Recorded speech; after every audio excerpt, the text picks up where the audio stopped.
Om Swastiastu, selamat pagi anak-anak. Bagaimana kabar hari ini? Semoga kita semua selalu dalam keadaan sehat, dalam keadaan baik, swaha. Nah, untuk pembelajaran kita hari ini adalah tentang teori masuknya agama Hindu ke Indonesia. Sebelum kita mulai pembelajaran kita hari ini, mari kita berdoa terlebih dahulu supaya apa yang kita pelajari hari ini bisa kita terima dengan baik. Kita doa dengan doa puja guru ya, bersama-sama.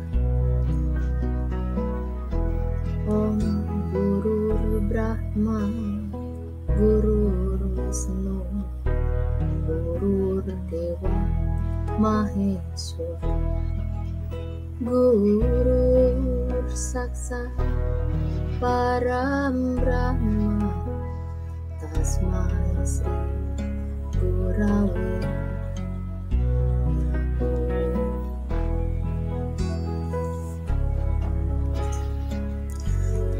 Om Hyang Widi, hamba memujamu dalam wujudmu sebagai Brahma, Wisnu dan Siwa, guru yang menganugerahkan kesejahteraan dan kebahagiaan. Hamba memujamu. Baik, kompetensi dasar pembelajaran kali ini adalah 3.2, yaitu memahami sejarah perkembangan kebudayaan Hindu di dunia. Indikator pencapaian kompetensinya menjelaskan teori-teori masuknya agama Hindu ke Indonesia. Kemudian kompetensi dasar yang kedua yaitu 4.2 menguraikan sejarah perkembangan kebudayaan Hindu di dunia. Indikator pencapaian kompetensinya adalah menganalisis teori-teori masuknya agama Hindu ke Indonesia. Selanjutnya, sebagai tujuan pembelajaran kali ini, yaitu dengan menggunakan pendekatan scientific learning, kalian dapat memahami dan menganalisis teori-teori masuknya agama Hindu ke Indonesia dengan baik. Masuknya agama Hindu ke Indonesia merupakan masa yang sangat panjang. Agama Hindu yang merupakan agama yang muncul di daratan India masuk ke Indonesia melalui beberapa cara. Menurut sejarah masuknya agama Hindu ke Indonesia, tidak terlepas dari aktivitas dagang antara pedagang yang berasal dari India dan pedagang-pedagang yang ada di Nusantara. Tetapi jika kita hanya menganut satu teori saja, maka kita tidak akan bisa mempelajari lebih jauh masuknya agama Hindu ke Indonesia. Berikut ini akan dijelaskan secara luas tentang masuknya agama Hindu ke Indonesia. Ada beberapa versi atau disebut dengan ada 5 teori bagaimana agama Hindu bisa masuk dan berkembang dengan baik di Indonesia. Yang pertama, teori Brahmana, kemudian teori Ksatria, ketiga ada teori Vaishya, keempat ada teori Sudra, dan yang kelima adalah teori arus balik. Menurut catatan sejarah, masuknya agama Hindu ke Indonesia diperkirakan pada abad keempat, pada awal abad keempat. Ini ditandai dengan berdirinya kerajaan Kutai dan kerajaan Tarumanegara yang bercorak Hindu. Kehadiran agama Hindu di Indonesia menandai berakhirnya zaman prasejarah di Indonesia. Ciri-ciri peralihan zaman prasejarah adalah dengan dikenalnya tulisan. Hal ini dibuktikan dari beberapa prasasti yang ditemukan yang berasal dari kerajaan Tarumanegara yang menggunakan tulisan Palawa. Tulisan ini adalah tulisan asli India. Baik, ini membuktikan bahwa agama Hindu masuk ke Indonesia dan mengakhiri masa prasejarah di Indonesia, memasuki masa sejarah. Seorang ahli Bose yang bernama Bose menggunakan istilah hipotesa ksatria. Menurut teori ini, peran utama masuknya budaya India ke Indonesia adalah ksatria. Kenapa? Hal ini disebabkan karena di India terjadinya kekacauan. Ini berupa kekacauan politik, yaitu perang Brahmana dengan ksatria. Para ksatria yang kalah dalam peperangan ini melarikan diri ke Indonesia. Jadi setelah mereka melarikan diri ke Indonesia, di Indonesia mereka mendirikan kerajaan dan menyebarkan agama Hindu. Pendukung teori ini kebanyakan sejarawan India, terutama Majumdar dan Nehru.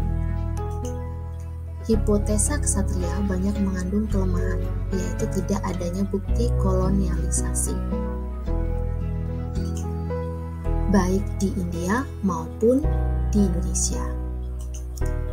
Kedudukan kaum ksatria dalam struktur masyarakat, terutama struktur masyarakat Hindu, tidak memungkinkan menguasai masalah agama Hindu dan tidak nampak pemindahan unsur masyarakat India seperti sistem kasta, kemudian bentuk rumah, pergaulan, dan sebagainya.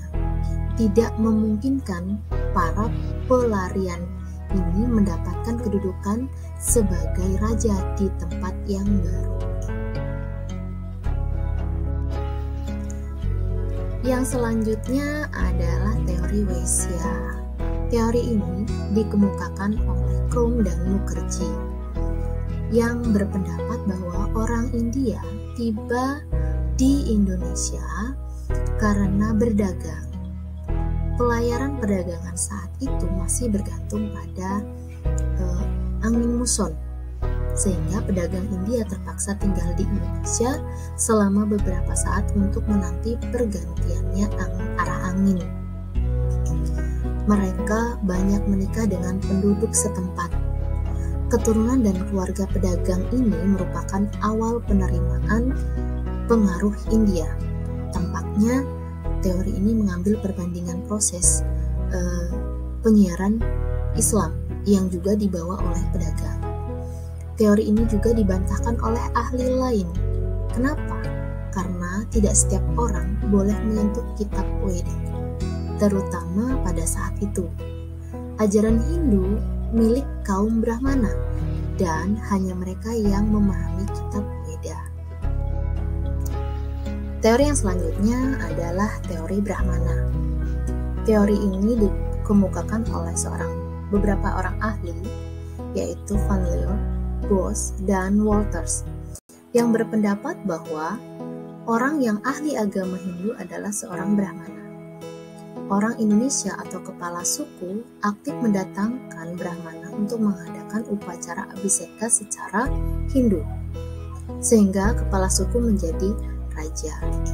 Dalam perkembangannya, para Brahmana akhirnya menjadi Purohito, dengan kata lain menjadi penasehat raja.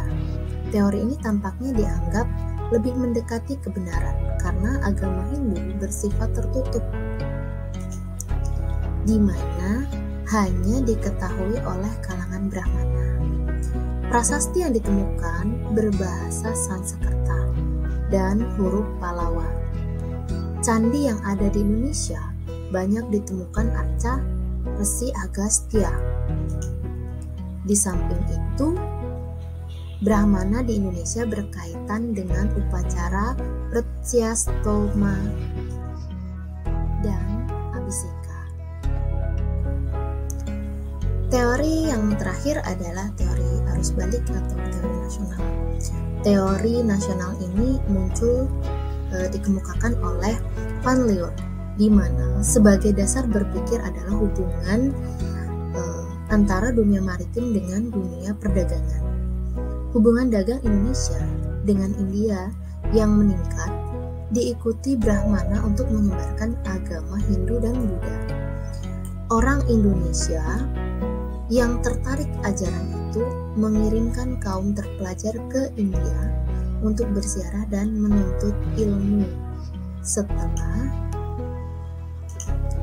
cukup lama, mereka kembali ke Indonesia dan ikut menyebarkan agama Hindu Buddha dengan menggunakan bahasa sendiri. Dengan demikian, ajaran agama lebih cepat diterima bangsa Indonesia. Berdasarkan beberapa teori tersebut, para ahli sejarah membuat dua bentuk kemungkinan tentang proses masuknya agama dan budaya Hindu di Indonesia. Yaitu yang pertama, bahwa bangsa Indonesia bersifat pasif. Hal ini memberikan pengertian bahwa masyarakat Indonesia hanya sekedar menerima budaya dari India. Dengan demikian akan menimbulkan kesan bila telah terjadi penjajahan atau kolonisasi yang dilakukan bangsa India baik secara langsung maupun tidak langsung. Bangsa Indonesia, yang kedua, bangsa Indonesia bersifat aktif. Hal ini memberikan pengertian bahwa masyarakat Indonesia sendiri ikut aktif dalam membawa dan menyebarkan agama dan budaya Hindu di Nusantara. Salah satu cara yaitu mengundang para Brahmana dari India untuk memperkenalkan agama dan budayanya di Indonesia. Demikianlah penyampaian materi kali ini tentang teori bagaimana ajaran Hindu bisa sampai ke Indonesia. Baik, mari kita akhiri kegiatan pembelajaran kali ini dengan mengucap Parama Santi. Om Santi, Santi, Santi, Om.